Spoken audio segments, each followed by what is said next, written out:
तो हमने उस दिन क्रॉप टूल को पढ़ा था। क्रॉप टूल को आज दोबारा देख लेते हैं। इसका हमने यहाँ से लिया, देखे जिस भी एरिया को हम लेंगे तो वो इस तरह एक साइड से जो है ग्रे कलर हो जाएगा। इसको समझने के लिए हम पहले एक सर्किल ले लेते हैं। सर्किल में हमने कलर फिल किया कोई सा भी, और कलर फिल करने के बाद क्रॉप टूल।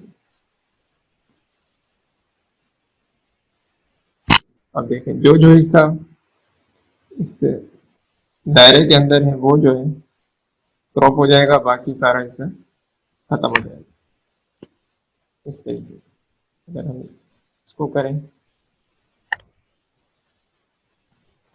तो ये क्रॉप टूल इस तरह से। उसके अलावा लेफ्ट टूल है, यानी कि चाकू। हमने यहाँ पे क्लिक किया और इसके आखिर में क्लिक किया तो ये दो टुकड़ों में तब्दील होगी। ठीक है, और इसके अलावा इसको हमने डिलीट कर दिया। शिफ्ट के साथ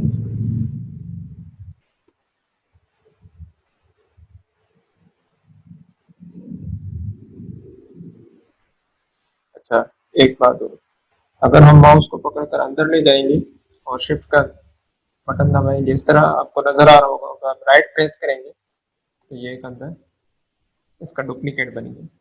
और अगर हम कंट्रोल आर करेंगे तो दूसरा डुप्लीकेट बनेगा। कंट्रोल आर, कंट्रोल, यानी जितनी दफा कंट्रोल आर आप करते जाएंगे उतनी दफा इसके डुप्लीकेट बनते चले जाएंगे। ये देखिए, इसमें अलग अलग कलर भी आप फिल कर सकते हैं।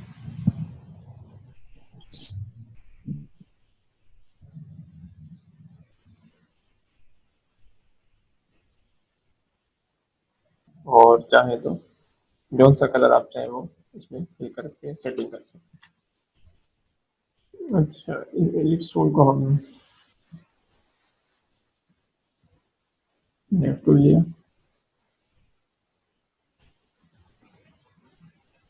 जिस तरह से हम ले जाना चाहेंगे ये उसी तरह आ जाएगा।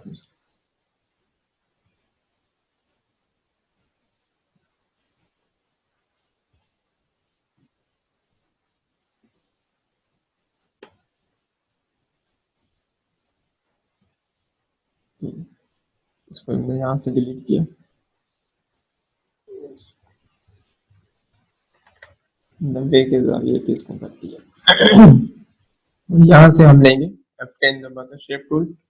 शेप टूल को लेने के बाद हमने इसके यहाँ क्लिक किया और ऊपर से आपको नजर आ रहा होगा प्रॉपर्टी बार में कन्वर्ट टू करो, इसको हमने यहाँ से लिया और आप इसको इस तरीके से करो। और अगर इसको हम कंट्रोल डी से डुप्लीकेट ले लें, डुप्लीकेट लेने के बाद इसको हम सेटिंग करते हैं।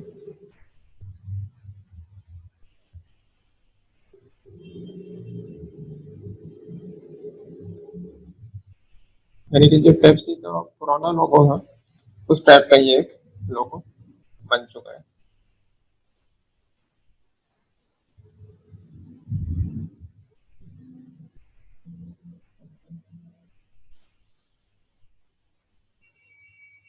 इसमें थोड़ी सी अगर मेहनत करेंगे और हम सेटिंग करेंगे तो ये बेहतर नमूने से बन जाएगा, तो आप कर सकते हैं।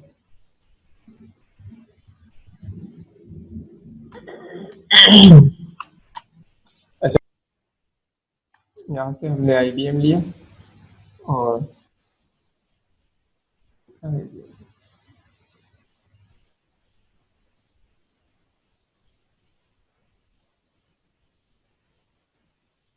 रेक्टेंगल,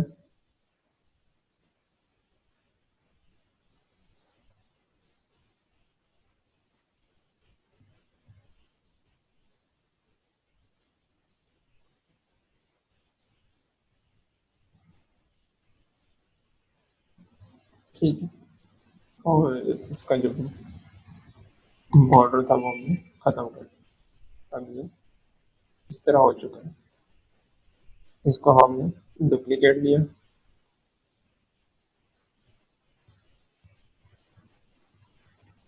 और कंट्रोल आर से हमने एक और डुप्लीकेट लिया।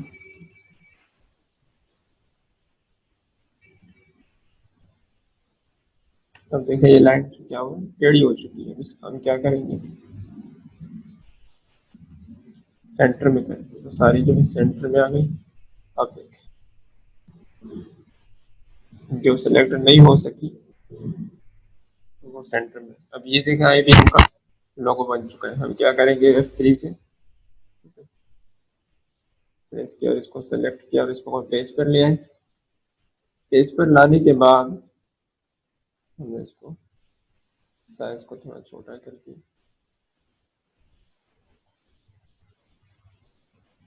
अच्छा, अब इस पिक्चर को हमने बाहर कैसे लाना है, इस पिक्चर को बाहर लाने के लिए हमें क्या करना होगा, यहाँ पर आएंगे फाइल में और एक्सपोर्ट,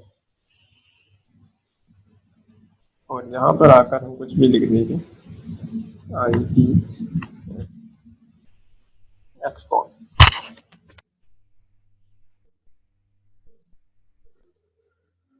अब ये सेटिंग मांग रहे हैं, यहाँ से हम इसको JPG फाइल में यानी कि RGB फाइल में सेव करेंगे। आपको नजर आ रहा होगा, RGB में दिखा देता हूँ।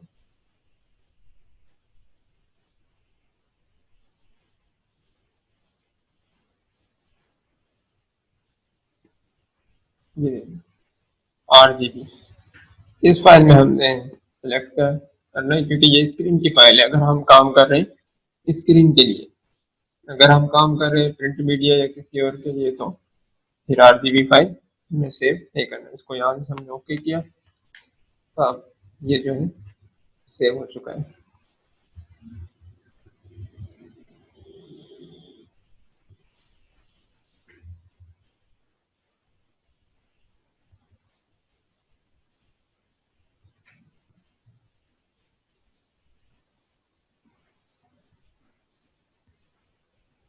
जी, तो मैं देखता हूँ कहाँ से हुआ है।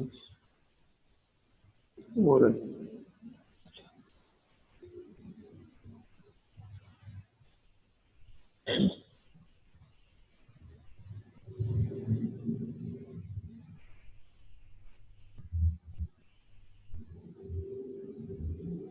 जी, तो आपको नजर आ रहा होगा ये सेव हो चुका है।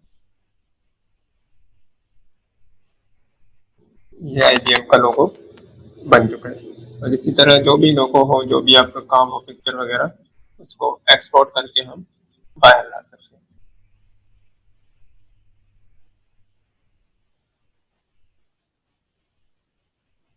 इसको सेलेक्ट किया, डिलीट। डिलीट करने के बाद हमने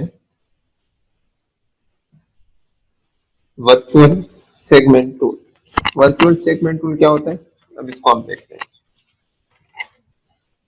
मिसाल के तौर पर हमने F6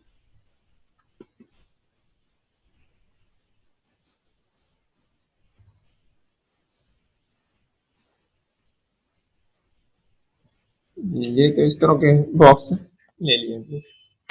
अब हम ये इस टूल को लेंगे और जहाँ जिस लाइन पर हम क्लिक करेंगे वो डिलीट हो जाएगी। ये देखिए, यानी कि जहाँ भी हम जिस जिस लाइन पे क्लिक करेंगे वो लाइन डिलीट होती जा रही है, आपको नजर आ रहा होगा।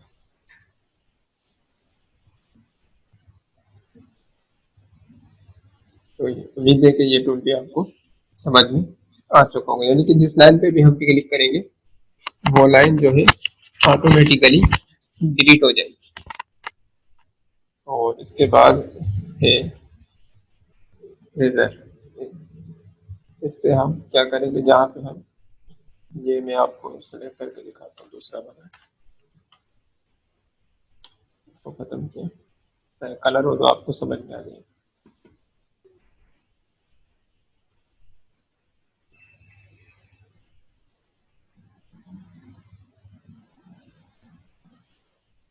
यहाँ से हम ब्रेजर खोलेंगे और वाइट था तो आपको नजर नहीं आ रहा था। इसका साइज अगर हम बड़ा करना चाहें तो बड़ा भी हो सकते हैं, और अगर गोल करना चाहें तो गोल भी हो सकता है। साइज यहाँ से बड़ा होगा।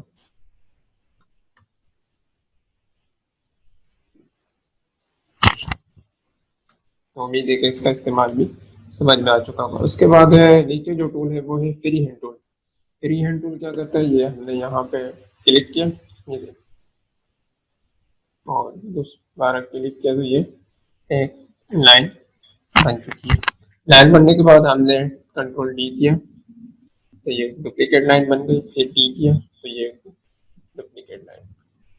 अगर हम कंट्रोल आर करेंगे हम तो ये लाइन भी बनती चली गई। F4 प्रेस किया तो ये उसमें कूद गई, पेज पे फिट हो गई। तो अब जो है ये सेंटर में नहीं है, हमने इनको सेलेक्ट किया पिक टूल से,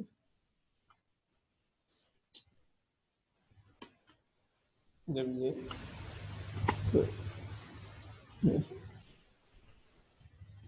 ये सेलेक्ट करने के बाद सी को प्रेस करेंगे। जैसे सी प्रेस किया तो ये सारी की सारी लाइनें सीधी हो चुकी हैं।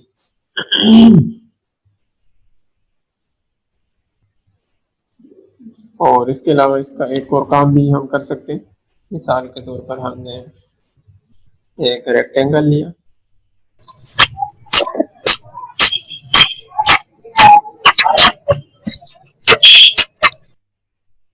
रेक्टेंगल लेने के बाद हमने इसके ऊपर यहाँ से पिक टूल को लिया।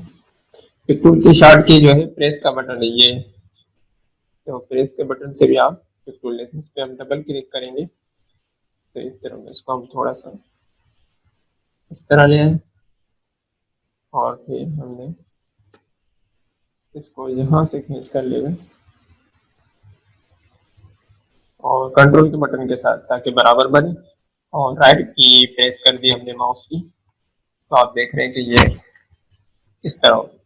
और फिर हम यहाँ से लेंगे फ्री हैंड टूल, पहले इसको दरमियान में ताकि हमें पता चले, ठीक है। फ्री हैंड टूल से हमने यहाँ पे क्लिक किया और यहाँ पर ले गए, फिर यहाँ पर क्लिक किया और यहाँ पर ले आए, फिर यहाँ पे क्लिक किया, यहाँ पे ले आए, फिर बहरहाल आप ये समझ लें कि इस तरह में इसको सेटिंग कर देता हूँ।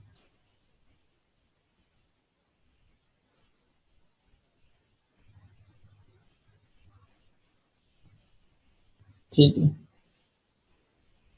और इसको ऊपर से नीचे गिरा सकते।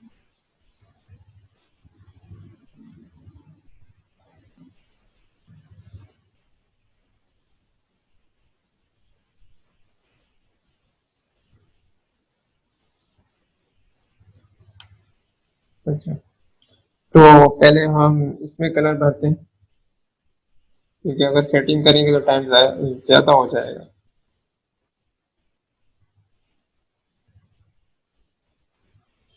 ठीक है, इस तरह से हमने इसके ले लिया।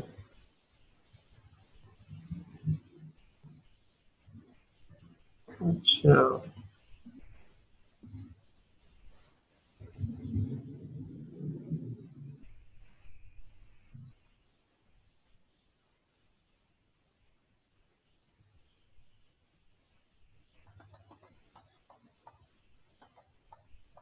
बहरहाल तो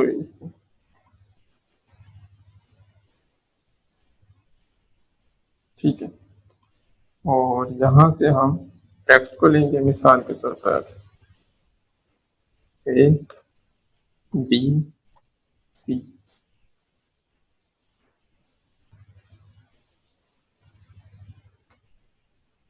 सेलेक्ट किया, उसको कंट्रोल के करके इसको जो जुदा जुदा कर दिया और यहाँ पे इसको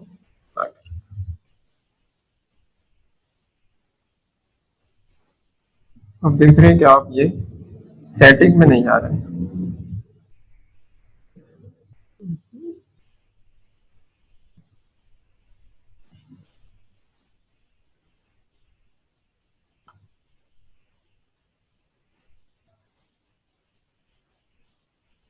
ये शेप टूल की मदद से मैं ये कर रहा हूँ, ये सेटिंग में जो ला रहा हूँ मैं शेप टूल की। पहले मेरे जहन में भी नहीं आ रहा था, अब आ रहा है। ये जो नीचे आ रहा है ये शेप टूल की मदद से 3D बॉक्स बन रहा है। अब ये शायद बराबर हो चुका है। यहाँ से हमने इसको एक उठाया और यहाँ पर रखा, तो आप देख रहे हैं कि ये फिट नहीं आ रहा। मैं एक करके दिखा देता हूँ, फिर बाकी आप प्रैक्टिस में कर लेना, इफेक्ट में आएगी और यहाँ पे एक पर आएगा।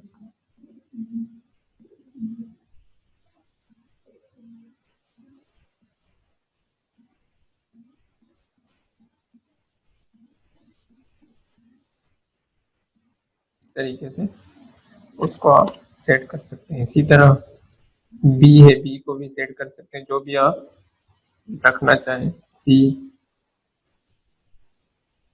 जो कुछ आप सेट करना चाहें वो सेट हो सकता है।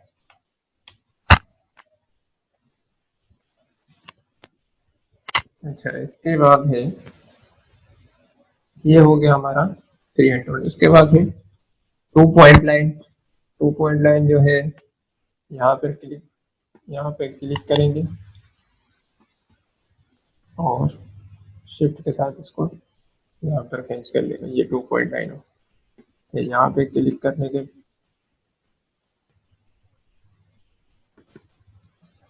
इस तरह इसको शिफ्ट के साथ आप करेंगे। इसी तरह आप इसको चारों तरफ हिला सकते हैं और इसका रेक्टेंगल वगैरह बना सकते हैं। क्योंकि मैंने करके आपको दिखा दिया, आगे आप प्रैक्टिस करना, क्योंकि अगर सब चीज़ यही करेंगे तो टाइम काफ़ी लग जाएगा। उसके बाद है बेजियर। बेजियर ये जो है सबसे ज़्यादा लाइन जो है इस्तेमाल होती है मिसाल के तौर पर।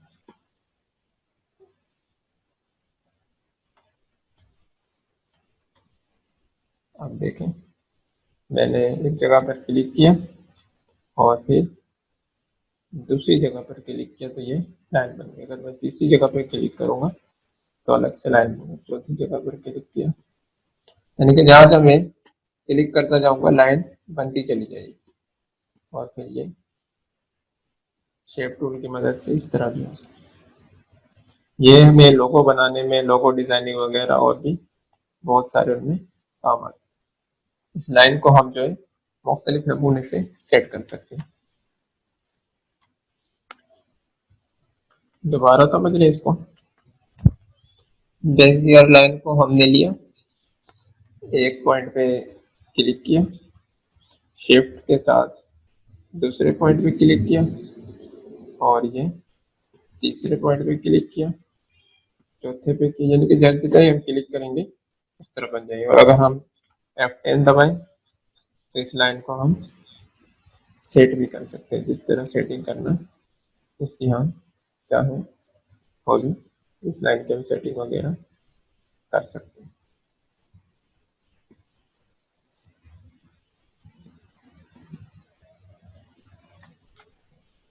तो ये भी, इसकी भी आप प्रैक्टिस करें, क्योंकि ये जो है सबसे ज्यादा इस्तेमाल होती है इसको लाइन, ये लाइन जो है।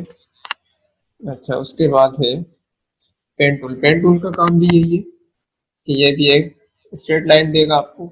यहाँ आपने क्लिक किया और इस लाइन को आप ड्रॉ भी कर सकते हैं। देखिए,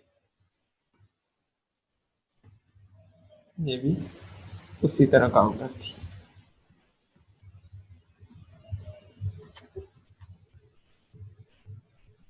पेन टूल लिया, यहाँ से एक पॉइंट पे क्लिक किया, शिफ्ट को बस दूसरे पॉइंट पे और शिफ्ट को पकड़ा हमने तीसरे पे, शिफ्ट के साथ चौथे पॉइंट पे, शिफ्ट के साथ पांचवे पॉइंट पे।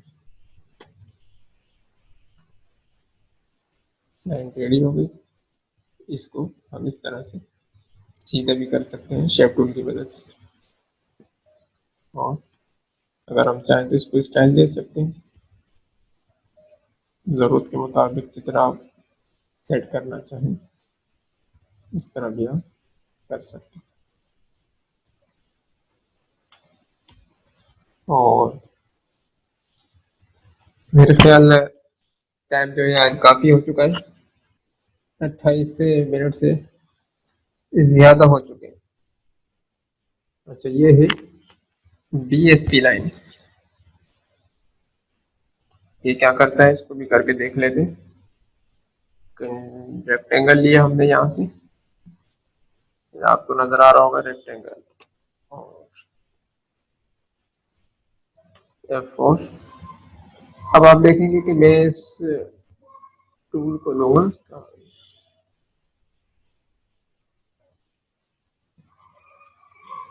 और यहाँ पर मैंने एक पॉइंट पे क्लिक किया, दूसरे पॉइंट पे, तीसरे पॉइंट पे, चौथे पे, और दोबारा उसी पॉइंट, तो बीच में एक दायरा बन गया, आपको नजर आ। अगर मैं इसी दायरे के पॉइंट पे क्लिक करूँ, ये दूसरे पॉइंट पे क्लिक किया, तीसरे पे,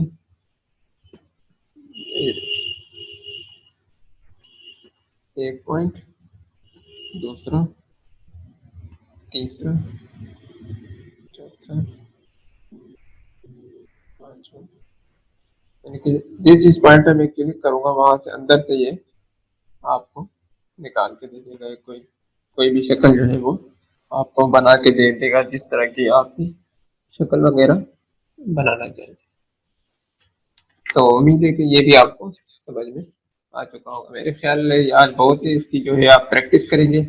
प्रैक्टिस करने के दौरान आप इसकी जेपीजी फाइल है वो किस तरह बनाएंगे। जेपीजी फाइल बनाने के लिए आपने कंट्रोल ई प्रेस करना है। जैसे ही कंट्रोल ई प्रेस करेंगे तो ये आपसे पूछ रहा है कि आप यानी कि एक्सपोर्ट करना चाह रहे हैं, वो किस में करना चाह रहे हैं। तो यहाँ पे अगर आप आए तो ये आपसे पूछ रहा है, आपको बता रहा है कि जेपीजी की फाइल है, एडोबी इलस्ट्रेटर की फाइल है, पीडीएफ की फाइल है। यानी कि जिस भी फाइल पे आप क्लिक करेंगे तो ये हो जाएगा। तो टाइम जो है मेरे ख्याल मीटिंग का पूरा होने को है, और ये भी आपको समझ में आ चुका होगा, वरना मैं करके आपको दिखा देता हूँ। मिसाल के तौर पे हमने एक रेक्टेंगल लिया, रेक्टेंगल में हमने कलर फिल कर दिया। अच्छा, अगर हम इसको एक चीज और समझ लें, कंट्रोल शेप F10 से हम शेप टूल ले सकते हैं, और कंट्रोल क्यू अगर हम करें और किसी भी इसके कोने पे हम क्लिक करें तो ये इस तरह भी हो सकता है। ठीक है। मजीद इंशाल्लाह आगे समझेंगे। तो यहाँ से हम इसको एक्सपोर्ट करेंगे। एक्सपोर्ट के लिए उसकी शॉर्ट की है कंट्रोल ई, यहाँ से एक्सपोर्ट में आएंगे।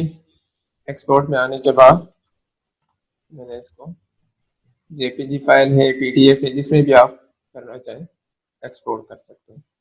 अब देखिए ये आपसे को बता रहा है कि ये एक्सपोर्ट हो रहा है, और कलर जो है आपको अगर नजर आ रहा हो तो कलर इसमें है CMYK यानी कि रेड, ग्रीन और सॉरी CMYK सियान, मजेंटा, येलो, ब्लैक।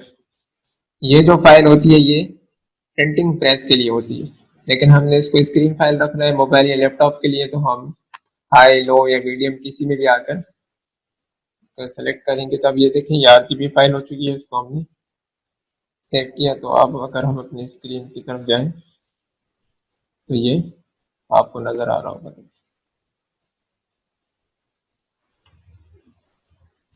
तो आज के लिए इतना ही। अस्सलाम वालेकुम।